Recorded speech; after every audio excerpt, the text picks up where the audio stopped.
So I recently challenged somebody to, well, to name to whom they send their prayers and why and how. Mostly because they were saying that they are a, quote, Nordic pagan.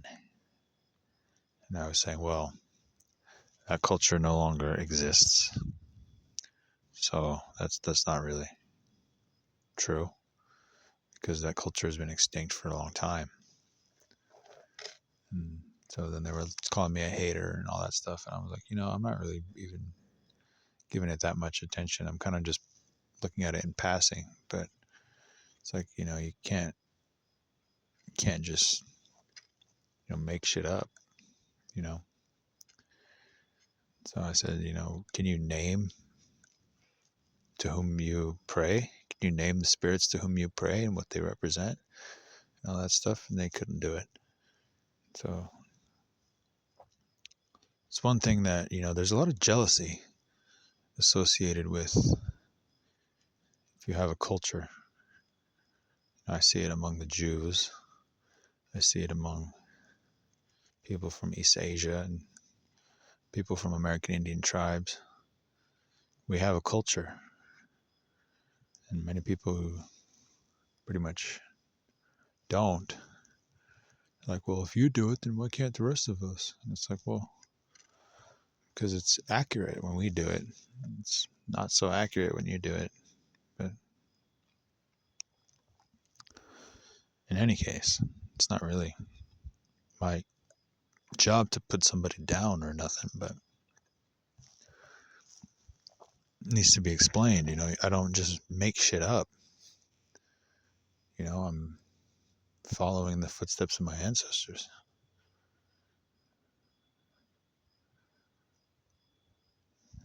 So it's not like I'm just vaguely praying to a spirit that I don't know what it is. It's like I'm naming the people by name. I'm naming the entities by name. And they're not just shit that I made up. It's shit that was passed down through the years from ancient people to modern Chickasaws. And so it's just like, well, I'm not just making shit up. Like people who claim to be a pagan or claim to be an Aztec, something like that. They're like, well, if you do it, then why can't the rest of us? And it's like, well, because you don't have a culture. The culture hasn't survived until the modern day. Mine has. So anyways, I want to explain that. There are people that we venerate because they are actual blood ancestors, and there are people that we venerate because they're the people that our ancestors were named for, and they're entities that we venerate that were, preeminent, that obviously never had a physical form, and then there are entities that have taken physical form and returned to the spirit form, and then there are purely physical entities that have a spirit but not in the same way. So I find myself explaining these things often, and so I have to do it repeatedly because people don't quite get it. It would be accurate to describe me as a Christian, but I don't necessarily identify with organized religion in any capacity. Mostly, the truth is, I really I pray to my spirits, and I follow the traditional medicine of my ancestors. But most of those spirits point to the Christ as well. So it's I wouldn't say I believe in any organized religion. I just follow the spirits. But those spirits often lead me to the chief among them, which is the great ghost, the great spirit, and his manifestation, which would be the Christ. So it would be accurate to describe me as a Christian, but not necessarily in any organized sense.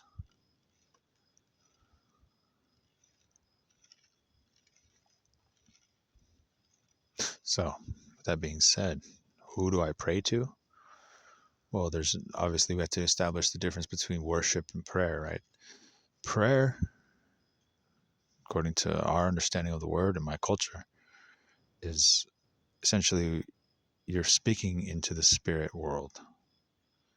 You're speaking to the spirits. You are invoking the spirits with your words, with your energy. Essentially, that's what prayer is. So you can pray to anything. You can pray to anybody. You can pray to people that are dead. You can pray to, good spirits, all those things. You can pray to them, but that don't mean that you're worshiping them necessarily. Worship tends to mean an act of submission in some way. And I don't mean that in a Muslim sense, but I mean it's like a worship to me in the culture of my ancestors on multiple sides essentially means like asking them to fulfill me and to fulfill me and to take control of my spirit and to become merged with my spirit and even possessed. That's what a worship is. And so I would never, ever, ever offer worship or ask to be possessed by any type of creature or any type of entity that other than the great Holy Ghost, the great Spirit. Right? I would never ask to be possessed by some different type of entity, right? Because that would be satanic. It could potentially be satanic. It's not always, but it could be, because you don't know. You can't necessarily verify the identity of that spirit without the presence of the Christ. And so there's a specific brand of organized religion that would be, they call it the Native American Church. They have a lot of good practices, but I'm obviously a bit far away from them physically, so it's a little bit different. But many of my ancestors come from that type of thinking. Essentially, the spirit world is the spirit world. It always has been. And, Christ is the physical manifestation of the Great Spirit. And then he has passed, resurrected, and then has returned to spirit form in the modern day. And so it's becomes, from our perspective, it's like, well, we would not invoke the presence of a different type of spirit without first invoking the presence of the Spirit of Christ. And that's also why we don't necessarily feel that Israel is a Christian holy land. It's the holy land of the Jews, but it's not the holy land of the Christian. The reason for that being because we associate holy sites with, burials and the dead and those things, whereas, Christ is not buried there. He was, but we believe that his body got up and walked out of that shit and has returned to spirit form. So his spirit is wherever we put it, wherever we invoke it, if that makes sense. So it's essentially, we believe in Christian ideas, but through the framework of our traditional medicine. That is, if you're good. And there are people who attempt to play with the evil side of things, which I'm not even going to get into because I don't want to entertain those types of beings, but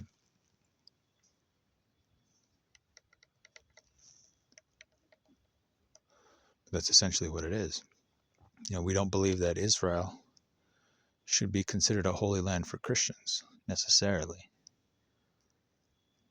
because not in the same, we associate holy lands or a holy region as being a place of life, death, the place where our dead are buried, where our ancestors' bones are, and those things. And so, if it was a Christian holy land, then it would be based on, that's where Christ is buried. But so when someone becomes buried in a place, their spirit becomes attached to that place in the afterlife. So, but that's not the truth with Christ, because he is believed to have walked up out of that and then progressed into the spirit form many days later when he ascended. And so we don't associate Israel as being of some specific connection to us in that way. We associated that belongs to the Jewish people. That's, in their culture, Their ancestors are buried there for thousands of years, since the dawn of man. Not since the dawn of man, but since the dawn of modern humanity and modern human culture. And so when we invoke our dead, we're invoking them based on where they're from and where they're buried and where they've been and all those things. But when we invoke Jesus, it's a little different, because he's not considered to be buried anywhere, because we believe that he walked out of his burial place, right? And so that's, if you really believe that, then you can't say, the tomb of the Holy Sepulchre is, some kind of a holy site. It is, because of its historicity and because of the events that took place there, but not in the same way as the places where we bury our own dead. So the places where we bury our own dead, and we associate those places as being a holy site, because we bury the dead there, and so now their bones are there and their spirit is there, is linked to that region, is linked to that ground. But with Jesus, he's considered to have risen up and then returned to a spirit form after coming out of his grave, which means his spirit form is not linked to a specific land. It's wherever you invoke it, if that makes sense. And so for that reason, we feel that Christians really have no claim to the Holy Land. It's Jewish land. And so with that being said, one of the traditional teachings of the Native American Church, which I'm not a part of, but I understand their ways, is, you will invoke Christ before invoking other types of spirits, in order to make sure that those spirits are honest, because Christ is the pretty much chief among the spirit world, if that makes sense. He's saying within this hierarchy of power in the spirit world, there is, at the very top, there is the Great Spirit, and there is his physical manifestation, which is the Christ. And so when you invoke the presence of the Christ, he makes it so that the other spirits must be honest. And they cannot lie or misrepresent themselves as someone that they are not, because he is there. And he forces them to be honest, because he is chief among the spirit world, if that makes sense at all. So it would be accurate to call me a Christian, but I don't believe in organized religion. I mostly just follow the spirits. And when you follow the spirits, in my traditions, my family's traditions, they end up leading you to chief among the spirits, which is the Great Spirit and Christ. So one of the old rituals is you will draw a circle in the ground, some kind of object. You draw a circle and a cross, which is supposed to represent the presence of Christ.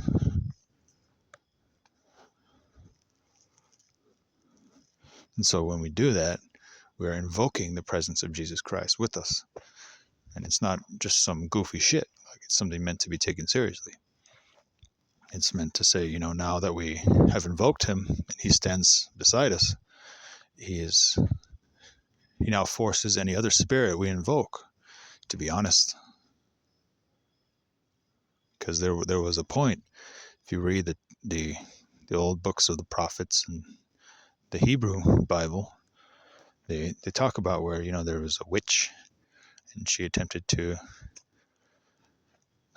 invoke an evil spirit to pretend to be the spirit of the prophet Samuel. And but then what happened was somebody brought the real God to that situation. And then in that case, the witch tried her magic and it failed, right? And the real Samuel appears. And that was, the amazing power of God. So what we have done here is we have invoked the presence of the Christ in spirit. Now that he is here, I can say that any spirit that comes to join us will have to be honest about who they are. Are you truly the ancestor? Are you truly the spirit of the dead, or are you an evil spirit trying to trick us? Both. When we invoke the Christ, nobody can do this to us. The Bible says to test the spirits and see that they are of God. And the reason why we invoke the cross on the ground is because we don't believe that Christ is tied to a specific land in the same way that, every other one else is. Obviously, the people who are buried in China are tied to that land because that's where their bones are, so that's where their spirits are. The people who are buried in North America are tied to that land because that's where their bones are, that's where their spirits are. But we don't believe that Christ is that way, because we believe that he has came out of the ground and returned to spirit form. So now he can be invoked on any ground. That is our understanding. So what I have done here now is I have invoked the presence of Christ. And his presence is fundamental because he will force any spirit that comes in our presence to be honest about where they come from and who they are. Are you like an entity pretending to be the prophet Samuel? Or are you the real prophet Samuel? And only the presence of Christ can define those. And so it's not good to invoke any spirit without doing that, at least in our way. So now that that's done, I can explain who everyone is.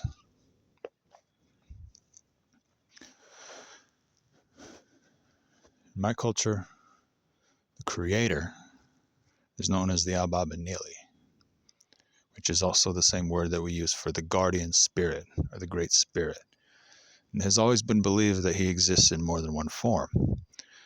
It has always been believed, even before contact with other cultures, that he exists both in the sky as well as in the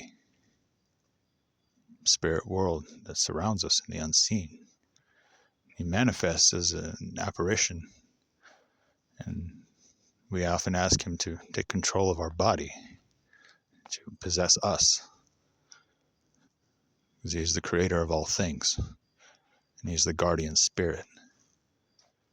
And so upon contact with Christian cultures, we came to understand that the Christ would be the physical manifestation of that being, which lived, died, resurrected, and has become one with the spirit world again, whom I have just invoked. So I have invoked the Christ, and I have invoked the Abba-Benili, which are the same entity, but not in the same way that we have a Trinity. Because the Abba-Benili exists in the sky, and he also exists in the spirit world around us, and he is manifested in the form of a flesh. And that being has since died, resurrected, and returned to the spirit world, and we know him as the Christ. So I have invoked the guardian spirit, the Abba-Benili, and I have invoked the Abba-Benili in the flesh, which is the Christ. The other being that would need to be invoked would be a being that doesn't have an animate form. Because as I have said, in our culture, we use the word spirit to define a whole lot of different things, and it's not always the same thing. There are animate spirits, which would be the dead, the creator, the Christ, the preeminent beings, or the good spirits, the evil spirits. But there are also inanimate spirits, which represent, the rock, the tree, the grass, those things. And so the ultimate of that would be Naniwaya. Naniwaya is what we call our mother. She's our mother, the earth, the ground. She is the mound from whence man was birthed. She obviously doesn't have an animate form. She's the earth herself. So we have invoked the Christ. We have invoked the Ababanili, our creator. And we invoke the inanimate spirit, the earth herself, who birthed us. So with those people being invoked, we can speak of our ancestor, because they have to be honest.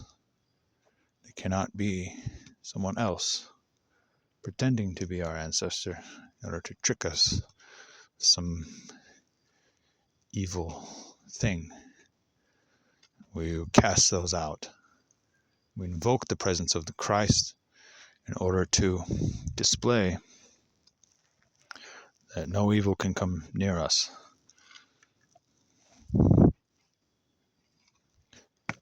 So with that being done,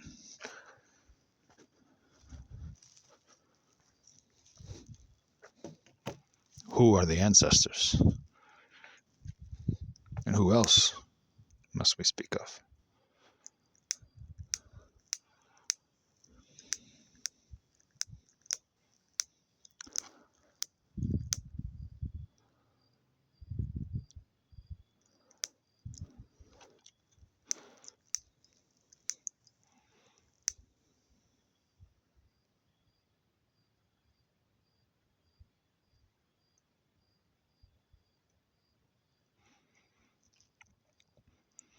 Now that I have said those things, I wish them to be carried into the spirit world. Like I said, in the traditions of traditional Chickasaw medicine, you speak to the spirit world by a smoke.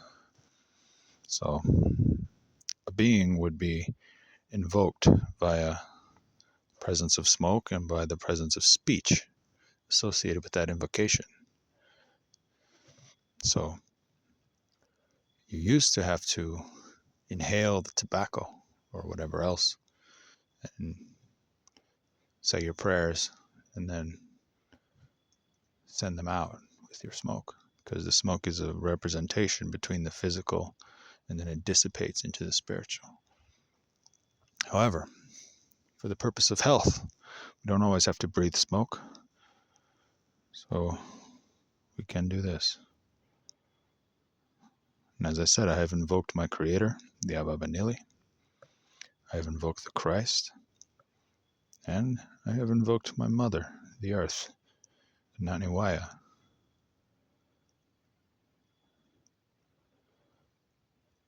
And the presence of the Christ in our lands now, because he has not attached to any specific region of the world, now forces the other spirits in our presence to be honest about who they are. They cannot be like the witch in the Hebrew Bible who has asked to, have a wicked one impersonate the dead. The presence of the Christ means that the people we invoke must be honest, cannot be something else, must be who they say.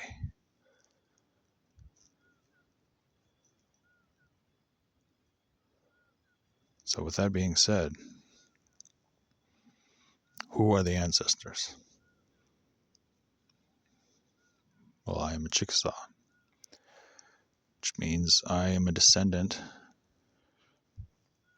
of the group of people who followed a man by the name of Chickasaw and his brother by the name of Chata. They traveled from a great region known as the Cahokia, which is in the Great Lakes, which is a magnificent city in the ancient world.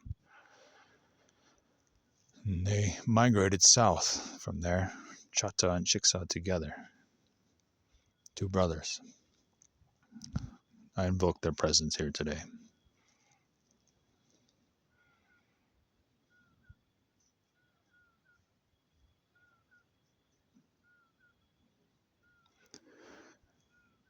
Chata and Chickasaw traveled from the Great Cahokia all the way to what would currently be the southeastern United States in ancient times.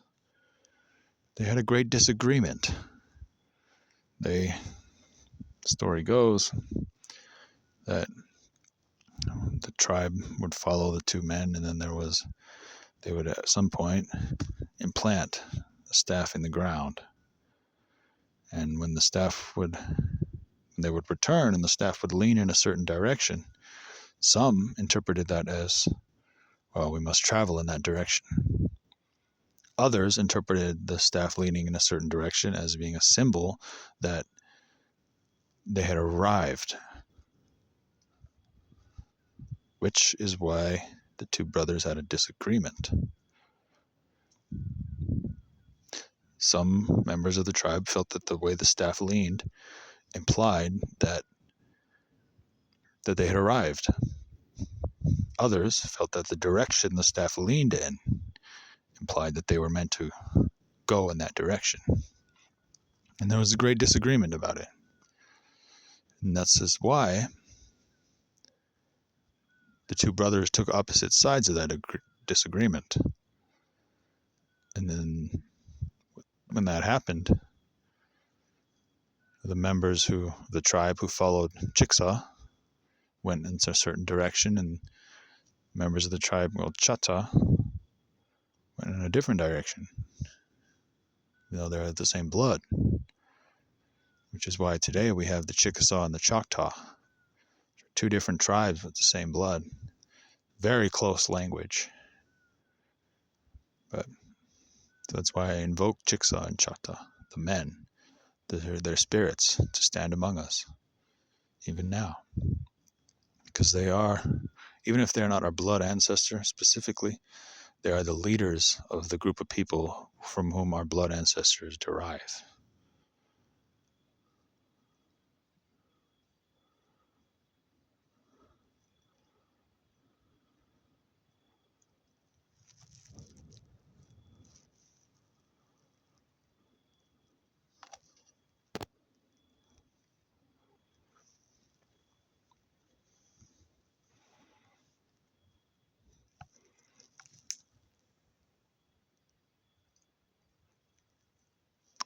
Those are the founders of our culture in the modern sense.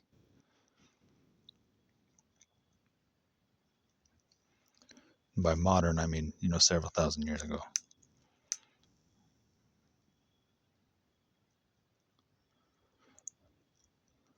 However,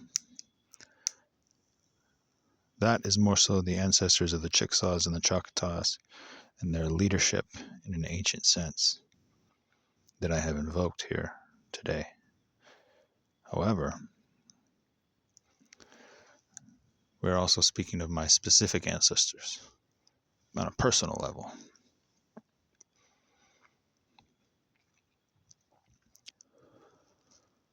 During the time of the great removal, they called the Trail of Tears, many people left the traditional Chickasaw homeland, which would be currently somewhere in between Arkansas, Kentucky, Tennessee, Alabama, essentially the region where all those places meet is the traditional Chickasaw domain. Except they all had to move. Predominantly they left in the early 1800s and some left in the latter 1800s and traveled to a place that was set aside for them by the federal government known as the U.S. Indian Territory. This was not only true of the Chickasaws, this was also true of the Tsalagi and the Choctaws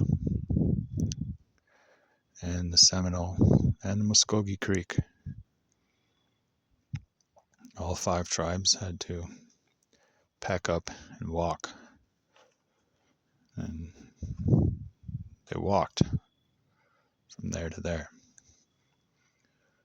My ancestor by that name, of that tribe who went on that walk, was called Lucy Jones.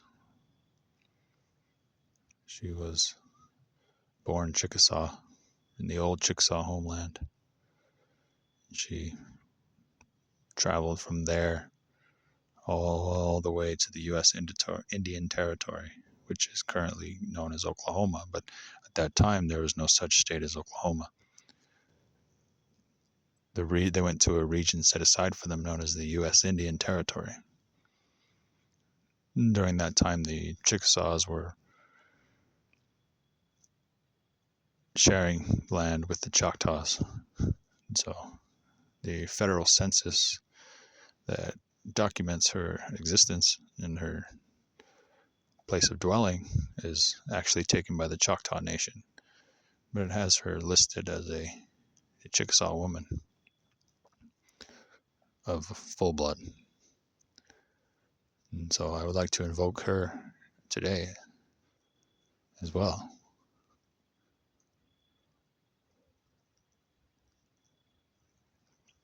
because she is my direct blood ancestor.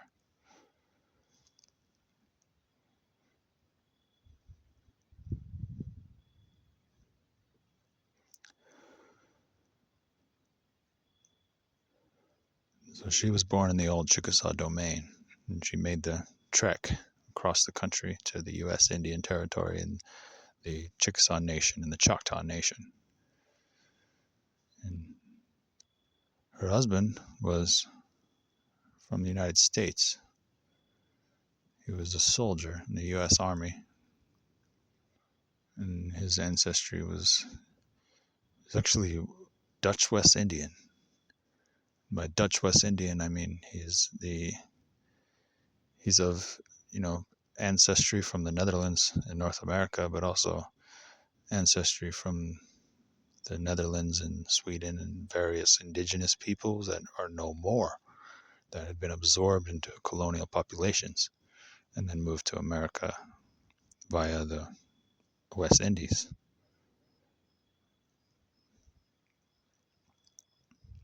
His name would be Ephraim Smith. I would invoke his presence here as well.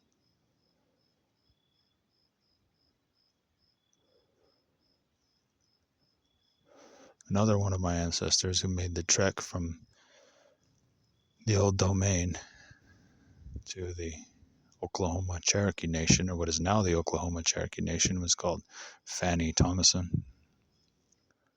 We don't know what her surname was at birth. We know the name of her husband that she took. But she's listed in the Dawes Rolls as being of Cherokee blood. We have those certificate documents. And her husband is listed on the Dawes Rolls as well. We have those certificate documents as well. Her husband is a mixed race man of both the Eastern Band as well as the settlers from Ulster Scotch. His name was Bill Thomason. So Bill Thomason and Fanny Thomason are listed on the Dawes Rolls as Cherokees by blood. And Lucy Jones is listed by the federal censuses taken by the Choctaw Nation as Chickasaw by blood. And her husband is a U.S. Army soldier who is not of any federally recognized Indian blood. And all their children were born in the Chickasaw Nation and the Choctaw Nation. And the children of those two unions would have children with one another. So having invoked those four individuals, I would now invoke their children, which would be my ancestor, Caddy Jones. And Caddy Jones is the daughter of Ephraim Smith, the U.S. Army soldier of Dutch West Indian background, and Lucy Jones,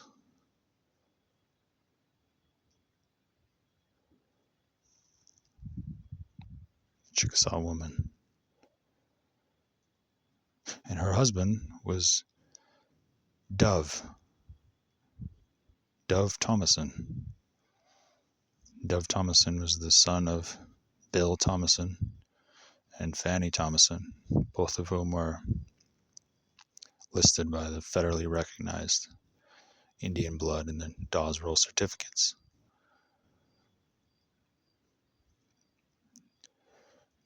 Fanny Thomason's clan among the Tsalagi people was that of the bird, the red turtle dove. And it's very interesting, actually, because the turtle dove is actually an English bird, but that's not the case among the clans of the Cherokee. So the clans of the Cherokee, the bird clan obviously has three smaller clans, which is the raven, the eagle, and the turtle dove. Obviously, the turtle dove, what we speak of the turtle dove in modern days, is an English bird, but that's not what we're talking about. What the Cherokees called the turtle dove is what we would now call the mourning dove. We used to call that the red turtle dove. So that was my great-grandfather Dove. That was his clan. So that's why I wear that name, because that is my great-grandfather's clan, and that was his name, Turtle Dove. Now, the truth is, in the customs of our people, the male takes the clan identity of the female, and the children are raised in the clan identity of the female. So my ancestor Lucy Jones was married to a U.S. Army soldier, and their children were born Chickasaw. And my ancestor Caddy Jones was born Chickasaw, and she was married to a man of Cherokee descent by the Turtle Dove clan. But the children were raised Chickasaw, not Turtle Dove. And so I invoke all of those individuals, but the truth is, I wear the name Turtle Dove in veneration of my great-grandfather. But the difference is, obviously, he took on her identity. He took on the Chickasaw identity more than the red turtle dove identity, because that's the way it has to be in our culture. The male takes the woman's identity,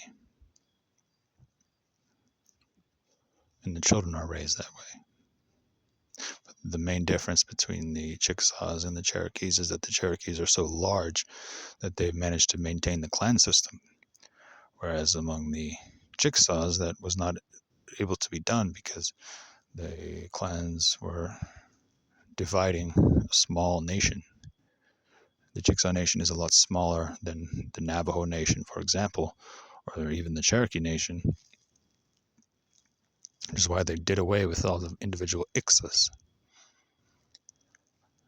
And there was, at one point in the early 1800s, obviously, before the Trail of Tears, there was a point where the Wolf clan and other clans within the Chickasaw Ixas had, taken a dividing line against one another.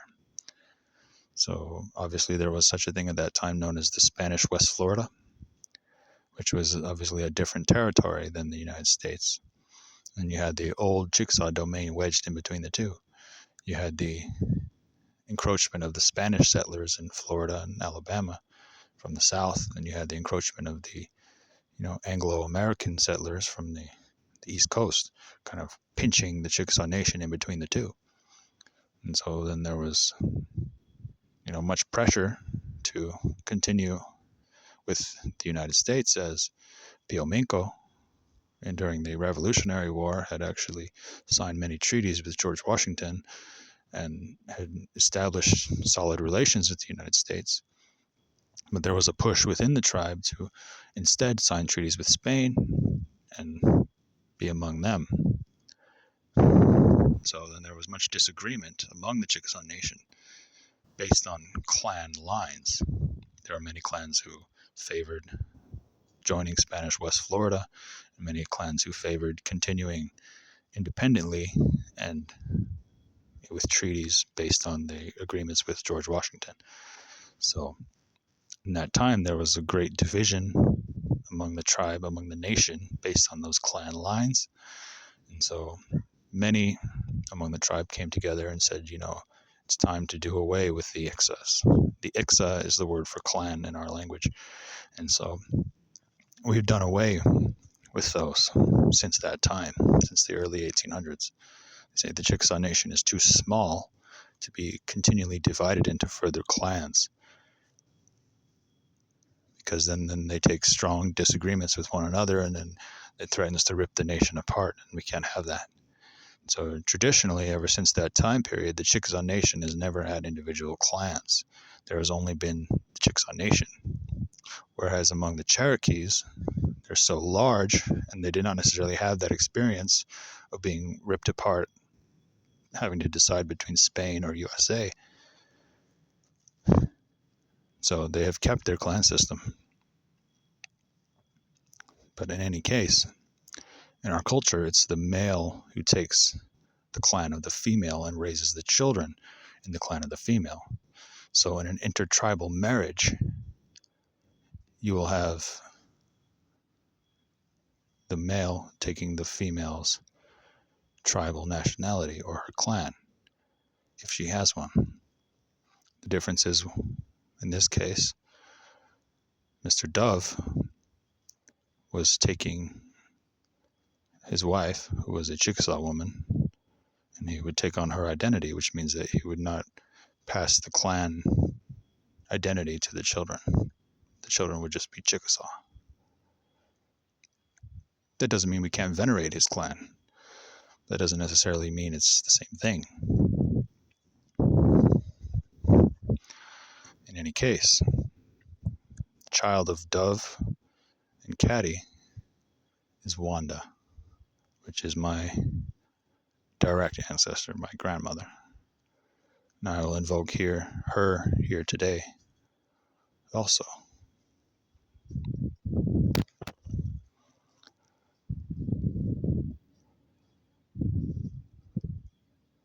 Now, I grew up knowing her, and my mother had many stories of her as well before she passed.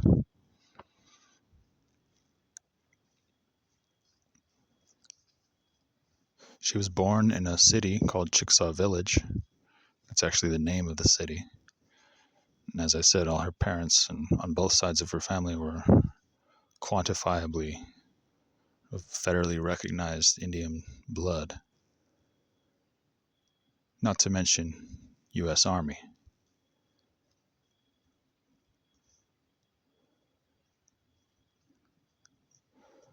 That is my mother's mother's entire ancestry.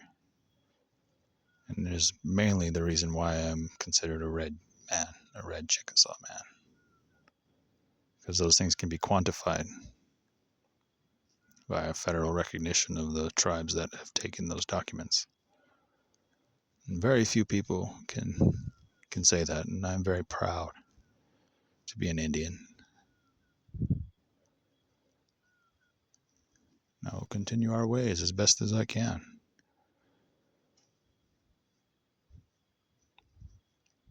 So with all those spirits present, along with Chata and Chickasaw, the Ababanili, Naniwaya, and the Christ, I must speak of my father's mother. Now this is where it gets interesting. Because my mother's mother would say she was a Christian, but she believed that the ghosts of her ancestors were with her, just as I believe today. Now my father's mother would definitely not say she was a Christian. But in any case, she often spoke of the ghosts of the ancestors following her as well. So, she is a unique case as well. She was born in a place called Mobile, Alabama, which is a city located on the Gulf of the Caribbean Sea.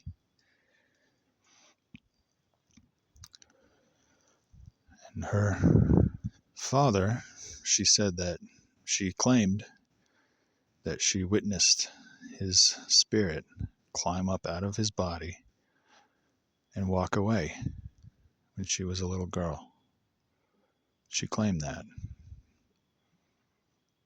And, she also grew up without her father because he died when she was a little girl. And so, no, her mother was the one who raised her. And her mother was of a unique background. Her mother was called Minnie O'Reilly McCoy.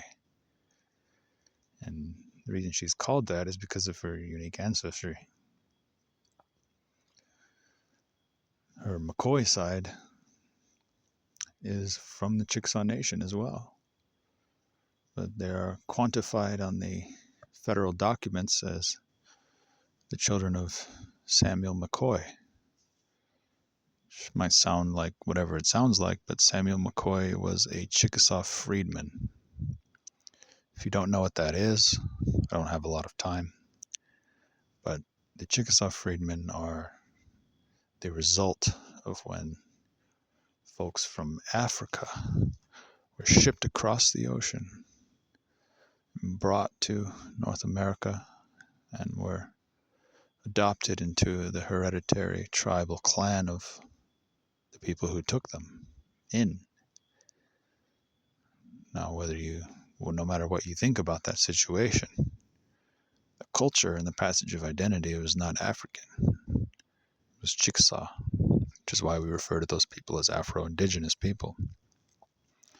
Samuel McCoy is listed in the Dawes rolls. Joseph Henry McCoy is the one that it comes through. And Joseph Henry McCoy was the child of Samuel McCoy and his wife, who were Chickasaw freedmen and freedwomen. And he was also into a family called O'Reilly.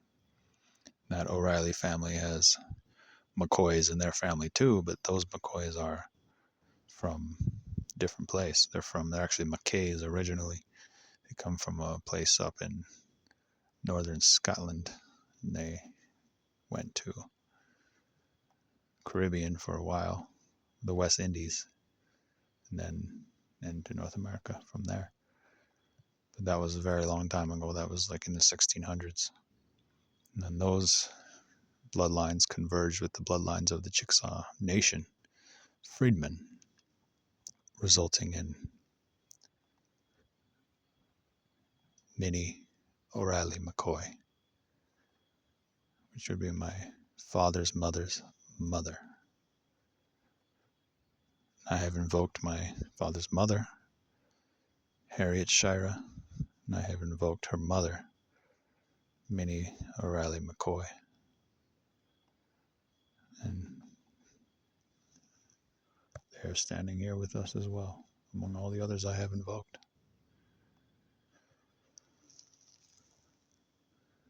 They are the reason I am Chickasaw. Because as I've said, on my mother's side, I'm red Chickasaw. And on my father's side, I'm Afro-Indigenous Chickasaw. And I invoke those things daily, and that's why I'm proud to say I'm an Indian, and I'm a Chickasaw man. I always will be.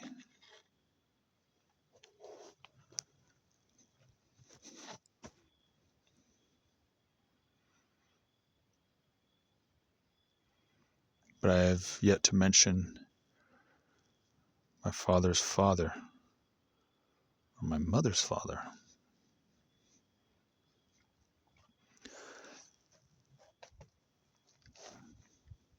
My mother's father is from Ohio, and his ancestors on both sides of his family are predominantly of Jewish descent. Now,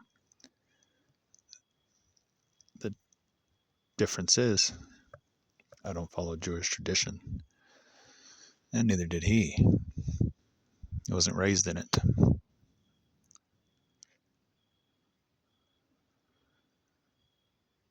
But I take a note from the pages of the Chinese of Kaifeng.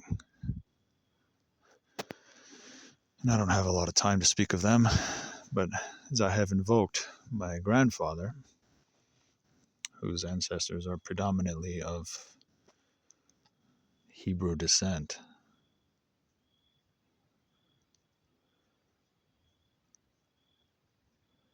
I must explain. The Chinese of Kaifeng do not follow Judaic tradition, but they pray to their ancestors, as many people in my culture also do. And so the ancestors they pray to are Jewish, because that's their ancestry. They can quantify that their ancestors crossed the Silk Road from Israel all the way to China. Those are not my ancestors. But I'm saying I understand that, and I have been inspired by their example, because my ancestors, as an American Indian, my grandfather was predominantly of Jewish descent. And in my culture, you pray to your ancestors. So I don't follow Jewish traditions, but I pray to people who are Jews. And so that is quite similar to the people of Kaifeng in China. And I see eye to eye with them in that way.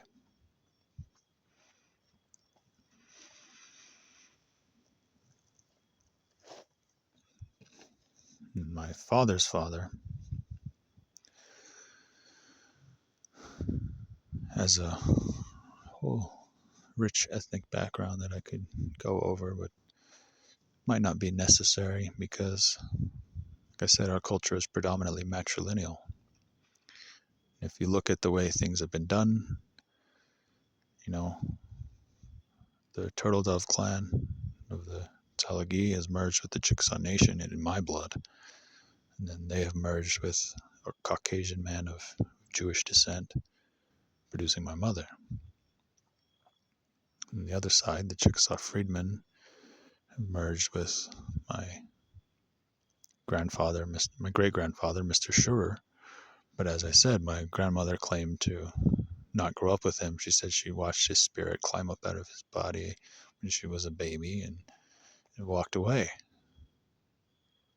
So she wasn't raised by him. Her culture was matrilineal. She was raised by her mother, who was of ancestry from, would be the Chickasaw freedmen. She comes from the Kirkland family, the McCoy family, the McKay family, and the O'Reilly family, all of whom are, some are Chickasaw freedmen, some are black, some are Caribbean, and some are Scottish. But the unifying factor is the federal documents of the Chickasaw Nation listing them as the Chickasaw Nation freedmen.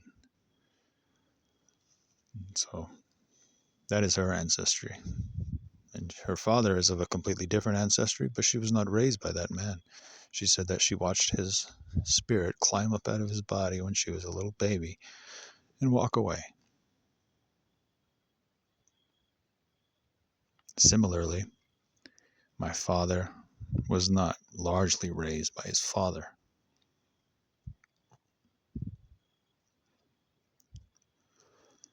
But there are things that must be mentioned because I'm very proud of some of the old things in previous generations that have been done. My father's grave is etched VFW, Korea, which means veteran of foreign war. So I would invoke him here today, even though he did not treat my father right. War comes at a cost.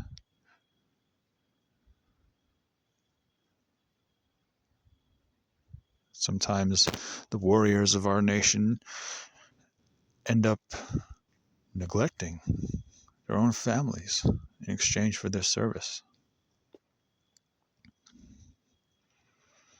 which is a great shame. But etched on his gravestone it says, "Veteran of Foreign War, Korea." And I wear his surname. My Christian surname comes from his side, even though my father obviously wasn't raised by him.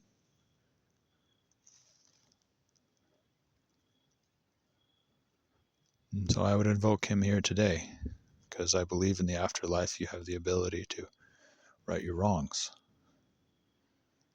And I don't believe he was a bad man. Neither does my father. But I just believe that he was preoccupied with, I suppose, serving his country, so much so that he ended up neglecting his child. And I'm sure there's more to it than that, but that's my understanding of the situation. And it's for this reason that I detest the idea of a great war with the Chinese, because it's been done before. Understand, North Korea is weak. They have nothing. They've never had much of a military or anything. They've always been Chinese supplied, right? So in that war, the battles that were fought were against Chinese army and Chinese soldiers, and we emerged as the victors. Which is why, I believe, I would never like this to happen again. Obviously, if push comes to shove, we will humble them as we have humbled them before. But it comes at a cost. Men go to war and then don't take care of their families.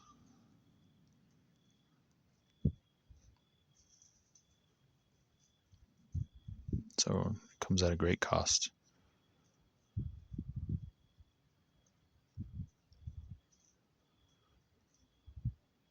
In any case, my grandfather, Mr. Neese,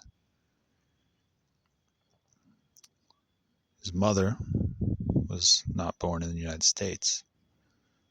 She came from a place called Newfoundland, which at the time when she was born was not part of what we consider the nation of Canada, because the nation of Canada had not yet emerged. At that time, the island of Newfoundland was under the British Empire, so to speak. So that would have been where her citizenship was from. And she moved to the United States later in her life. Now, I would invoke her as well. Miss Maud Inez. And her brother is a very unique man. He's also from the Newfoundland region. I would invoke him as well, Mr. Jim Chesley, because he died in war.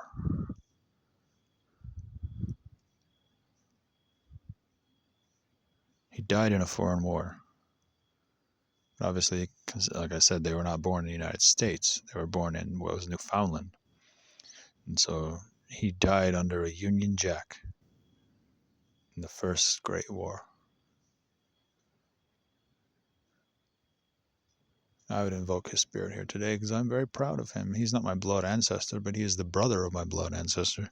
He would be my great uncle.